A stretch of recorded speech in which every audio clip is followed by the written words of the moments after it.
ایسی آگ جلاؤ کہ زمین کا سایہ بھی 2 مہینے تک اس پر نہ پڑے. اس حکم کی تعمیل ابھی فوراً کرو. زیادہ سے زیادہ لکڑیاں جمع کرو تاکہ ہم ابراہیم کو سخت سزا دے سکیں. اس نے ہمارے خداؤں کو تکلیف دی ہے. جلدی اس کو بناؤ. ہم اس میں ابراہیم کو ڈالیں گے، پھر آگ میں پھینکیں گے. ہمارا کلیجہ ٹھنڈا ہوگا. میں اللہ پر ایمان لائی ہوں اور وہی ہمارا خدا ہے. ابراہیم سچے نبی ہیں. حضرت ابراہیم علیہ السلام نے نمرود کے بتوں کو کیوں توڑا؟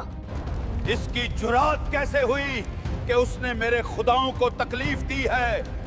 یہ میرا ملک ہے.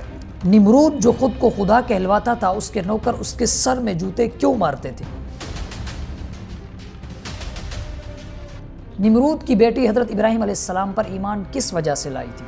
میں اللہ پر ایمان لائی ہوں اور وہی ہمارا خدا ہے. ابراہیم سچے نبی ہیں. 400 سال حکومت کرنے کے بعد نمرود نے اللہ رب العزت سے جنگ کرنے کا ارادہ کیوں کیا؟ Who will fight me today? We will crush them all. آج سے تقریباً 4000 سال پہلے اسی جگہ پر نمرود کا دارالحکومت ہوا کرتا تھا. اس کی سلطنت مشرق سے مغرب تک پھیلی ہوئی تھی اور اپنے وقت کا بہت بڑا بادشاہ تھا. دنیا میں 4 ایسے بادشاہ گزرے ہیں کہ ان کے دور میں ان کا اقتدار اس قدر وسیع تھا کہ وہ اس زمانے کی دنیا کے سب سے بڑے حکمران سمجھے جاتے تھے. حضرت سلیمان علیہ السلام. ہم سلیمان علیہ السلام سے بہت زیادہ خوش ہیں. اللہ انہیں آباد رکھے. حضرت ذوالقرنین علیہ السلام.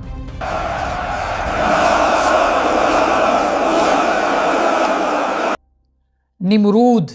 اگر تو نے میرے سوا کسی کو رب مانا تو میں تجھے قید کروا دوں گا.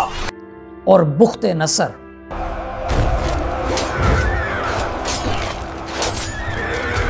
حضرت سلیمان علیہ السلام اور حضرت ذوالقرنین علیہ السلام یہ 2 مسلمان تھے اور نمرود اور بخت نصر یہ 2 کافر تھے. ان 4 بادشاہوں کا تذکرہ قرآن مجید میں ملتا ہے. حضرت ابراہیم علیہ السلام نے نمرود سے کہا کہ میرا رب اللہ ہے، زندہ بھی وہی کرتا ہے، مارتا بھی وہی ہے. نمرود نے کہا کہ میں بھی زندہ کرتا ہوں اور میں بھی مارتا ہوں. ان سب لوگوں کا خدا میں ہوں. میں زندہ بھی کرتا ہوں اور مارتا بھی ہوں. پھر نمرود نے 2 قیدی بلائے، ایک کو قتل کر دیا اور دوسرے کو چھوڑ دیا.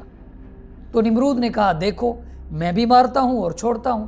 ان قیدیوں میں سے ایک کو قتل کرو اور ایک کو چھوڑ دو. دیکھا میں بھی زندہ کرتا ہوں، میں بھی مارتا ہوں. تو ابراہیم علیہ السلام نے کہا کہ میرا رب مشرق سے سورج کو لاتا ہے، تو مغرب سے لا کر دکھا. تو نمرود اسی بات پر لاجواب ہو گیا. روایات کے مطابق نمرود نے تقریباً 400 سال تک حکومت کی تھی.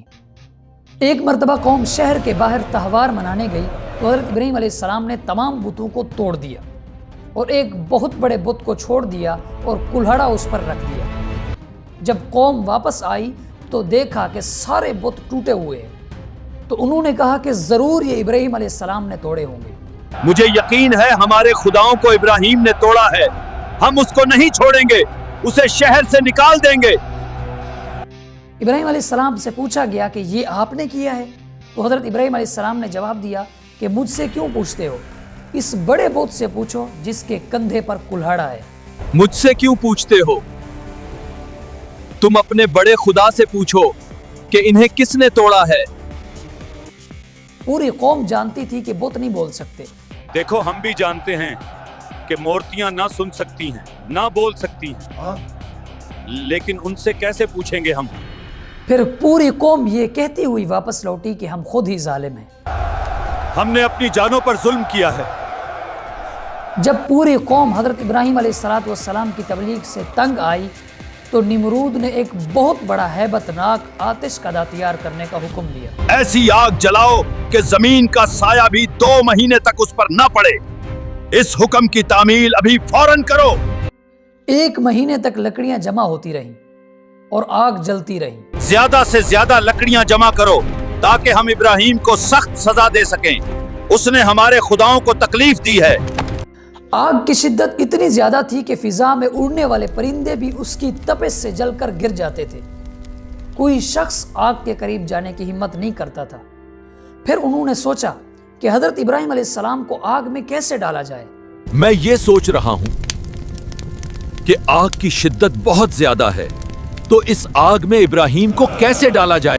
پھر شیطان نے ان کو مشورہ دیا کہ منجیکیں بناؤ۔ جلدی اس کو بناؤ، ہم اس میں ابراہیم کو ڈالیں گے، پھر آگ میں پھینکیں گے، ہمارا کلیجہ ٹھنڈا ہوگا۔ پھر منجیکیں بنا کر ابراہیم علیہ السلام کو اس میں رکھ کر آگ میں ڈال دیا گیا۔ اللہ کے حکم سے آگ نے ان کو نہیں جلایا۔ پھر مینڈک نے پانی ڈال کر آگ بجھانے کی کوشش کی، لیکن چھپکلی نے پھونکے مار کر آگ کو بھڑکانے کی کوشش کی۔ اس لیے چھپکلی کو فاسق جانور کہا جاتا ہے۔ جبریل علیہ السلام نے پوچھا کیا میں اس آگ کو بجھا دوں؟ تو حضرت ابراہیم علیہ السلام نے کہا کہ میں اللہ سے مدد کا طلبگار ہوں، آپ سے نہیں۔ حضرت ابراہیم علیہ السلام آگ کے درمیان ایک سرسبز باغ میں محفوظ بیٹھے رہے۔ نمرود نے اپنی بلندی سے یہ نظارہ دیکھا کہ ابراہیم علیہ السلام کا آگ نے کچھ نہیں بگاڑا، صرف وہ رسیاں جل گئیں جن سے انہیں باندھا گیا تھا۔ یہ ایک کھلا معجزہ تھا، لیکن نمرود کی بدبختی نے اسے بھی ایمان لانے کی توفیق نہ دی۔ Soldiers, why did the fire not burn him? I will have you all executed.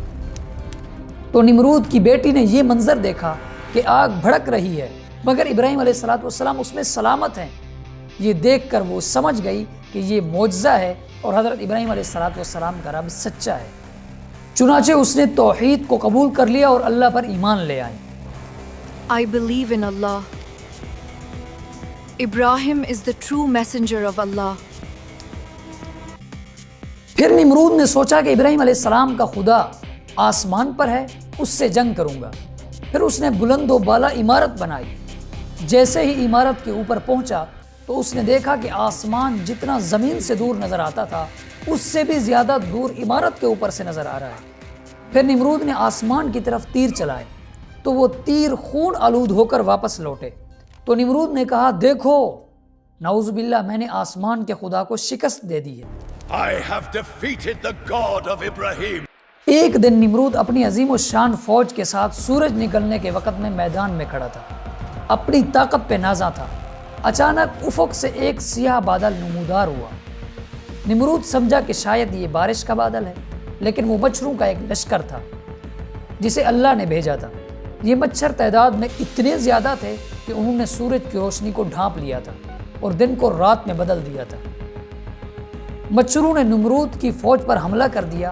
یہ کوئی عام مچھر نہیں تھے، انہوں نے فوجوں کے گوشت کو کھا لیا، ان کے خون کو پی لیا اور صرف سفید ہڈیاں باقی چھوڑ دی۔ گھوڑے بدک کر بھاگ گئے اور سپاہی چیخو پکار کرتے ہوئے ہلاک ہو گئے۔ نمرود یہ منظر اپنی آنکھوں سے دیکھ رہا تھا، لیکن حیرت انگیز طور پر مچھروں نے اسے چھوا تک نہیں تاکہ وہ اپنی فوج کی بربادی اپنی آنکھوں سے دیکھ سکے۔ آخرکار ایک مرتبہ ایک لنگڑا مچھر نمرود کے ناک کے راستے سے گھس گیا اور دماغ میں اس کو کاٹنے لگا، تو اس سے نمرود کو بہت زیادہ تکلیف ہوتی تھی۔ اپنے سر کو دیواروں سے ٹکراتا تھا چونکہ اس کو اذیت ملتی تھی۔ پھر اپنے ملازموں کو حکم دیتا تھا کہ میرے سر میں جوتے مارو، پھر وہ جوتے مارتے، اس کو راحت ملتی تھی۔ اب تھوڑا تصور کریں کہ ایک شخص جو خدائی کا دعویٰ کرتا ہے، لوگ اس کو سجدہ کرتے تھے، اس کی عبادت کرتے تھے، اس کو خدا مانتے تھے، لیکن ایک وقت میں وہی لوگ اسی شخص کو اس کے سر میں جوتے مار رہے ہیں۔ یہ نمرود کا ہولناک واقعہ تھا جس کا کچھ حصہ قرآن مجید میں بھی ذکر ہوا ہے۔